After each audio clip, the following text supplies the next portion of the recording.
यादों के झरोखे से निकली हुई कहानी के शीर्षक का नाम है सब्जी वाली।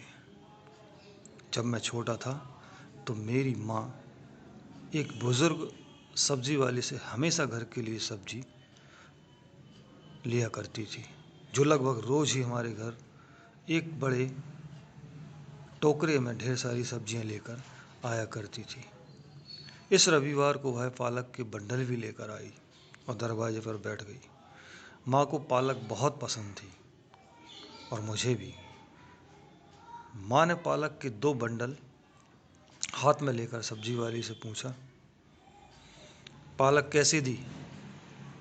अरे सस्ता है दीदी, 1 रुपए का 1 बंडल, सब्जी वाली ने कहा।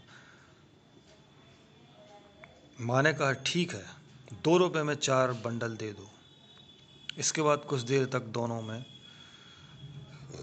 ऑफर को लेकर कुछ छिक छिक खिटपिट होती रही। सब्जी वाली कुछ नाराजगी जताती हुई बोली, इतनी तो मेरी खरीद भी नहीं है दीदी। और फिर उसने एक झटके के साथ टोकरा उठाया और अपने सर पर रखा और उठ खड़ी हुई। लेकिन 4 कदम आगे बढ़ने के साथ ही पीछे मुड़ी और चिल्लाई, चलो 4 बंडल के 3 रुपए दे देना दीदी, आपसे ज़्यादा क्या कमाऊंगी। मेरी माँ ने अपना सिर नहीं में हिला दिया। 2 रुपए में 4 बंडल में बिल्कुल ठीक बोल रही हूँ, क्योंकि तू हमेशा की पुरानी सब्जी वाली है। चल अब दे भी दे। परंतु सब्जी वाली रुकी नहीं और आगे बढ़ गई। वे दोनों एक दूसरे की रणनीतियों को भली भांति जानते थे। यह तो खरीदने वाले और बेचने वालों के बीच की रोज की बात है, हर घर में हुआ करता है। 8-10 कदम जाकर सब्जी वाली मुड़ी और हमारे दरवाजे पर वापस आई। माँ दरवाजे पर इंतजार कर रही थी। उसके चेहरे पर एक आदर्श सी मुस्कान थी।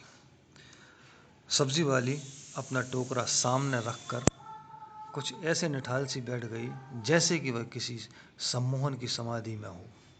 मेरी माँ ने अपने दाहिने हाथ से प्रत्येक बंडल को टोकरे से निकाल कर दूसरे हाथ की खुली हथेली पर रख हल्के से मारा और इस तरह पीढ़ी दर पीढ़ी के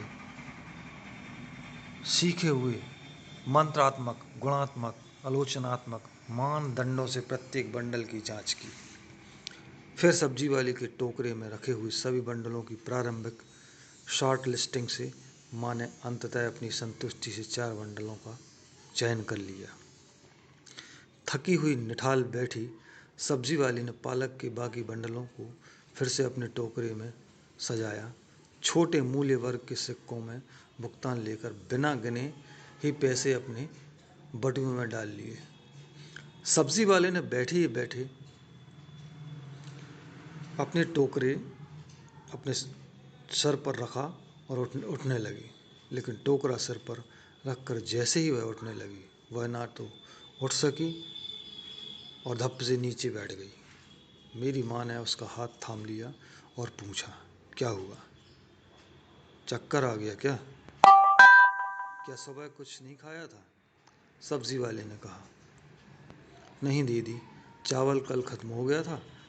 आज की कमाई से ही मुझे कुछ चावल खरीदना है, घर जाकर पकाना है, उसके बाद ही सब खाना खाएंगे। मेरी माँ ने उसे बैठने के लिए कहा और फिर फुर्ती से अंदर चली गई।